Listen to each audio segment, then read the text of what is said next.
স্থানীয় সরকার নির্বাচন কবে তা এখনও নিশ্চিত নয়। তবে রাজশাহী সিটি কর্পোরেশন নির্বাচন নিয়ে স্থানীয় রাজনীতিতে আলোচনার তুঙ্গে। নির্বাচন ঘিরে এরই মধ্যে তৈরি হচ্ছে নানা রাজনৈতিক বলয়।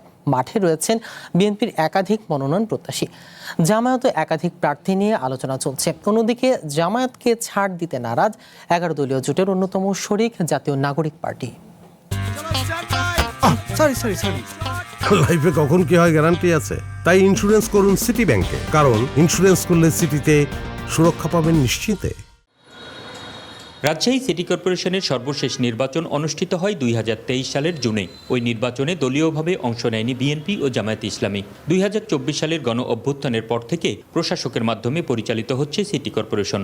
এখনও নির্বাচনের কোনো সম্ভাব্য তারিখ ঘোষণা না হলেও দলগুলোর তৎপরতায় নগর জুড়ে এরই মধ্যে তৈরি হয়েছে নির্বাচনী আবহ। রাসিক নির্বাচন নিয়ে সবচেয়ে বেশি সক্রিয় জাতীয় নাগরিক পার্টি এনসিপি। এরই মধ্যে দলটির মেয়র প্রার্থী হিসেবে মহানগরের আহ্বায়ক মোবাশ্বের আলীর নাম ঘোষণা করা হয়েছে।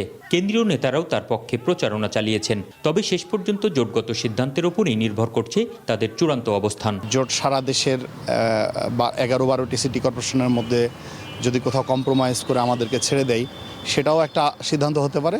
নাহলে সকল সিটি কর্পোরেশনেও নির্বাচন করার সম্ভাবনা খুবই আছে এবং রাজশাহী সিটি কর্পোরেশনে আমরা নির্বাচন করব ইনশাআল্লাহ। সিটি কর্পোরেশন নির্বাচনকে সামনে রেখে জামায়াতে ইসলামীর ভেতরেও আলোচনা জোরালো হয়েছে। বিভিন্ন ওয়ার্ডে সম্ভাব্য কাউন্সিলর প্রার্থীর নাম ঘোষণা করে মাঠে আছে দলটি। তবে মেয়র পদে একাধিক নেতার নাম আলোচনায় থাকলেও এখনও চূড়ান্ত সিদ্ধান্ত হয়নি। তৃণমূল পর্যায় পর্যন্ত বিভিন্ন যারা নেতৃবৃন্দ আছেন তাদের মতামত গ্রহণ করেছে কেন্দ্রীয় সংগঠন। আমার মনে হয় যে খুব দ্রুততম সময়ের মধ্যেই রাজশাহী সিটি কর্পোরেশনের মেয়র প্রার্থী ঘোষণা হয়ে যাবে। এদিকে রাজশাহী সিটি কর্পোরেশনের প্রশাসক হিসেবে দায়িত্ব পালন করছেন মহানগর বিএনপির সাধারণ সম্পাদক মাহফুজুর রহমান রিটন। নগরীর পরিচ্ছন্নতা ও উন্নয়নমূলক কার্যক্রমের কারণে আলোচনায় থাকা রিটন ছাড়াও বিএনপির সম্ভাব্য মেয়র প্রার্থীর তালিকায় রয়েছেন আরও কয়েকজন নেতা।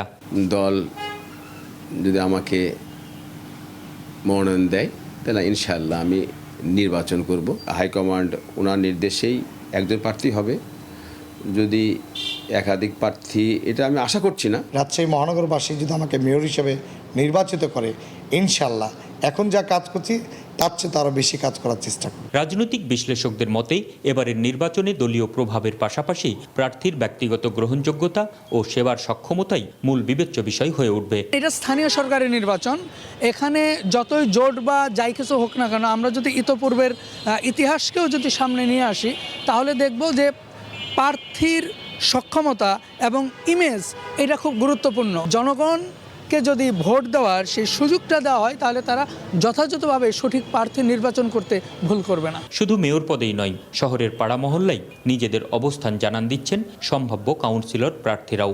জনপ্রতিনিধি নির্বাচনের প্রতীক্ষায় প্রহর গুনছেন নগরবাসী। Ahsan Habib Apu, one news, Rajshahi.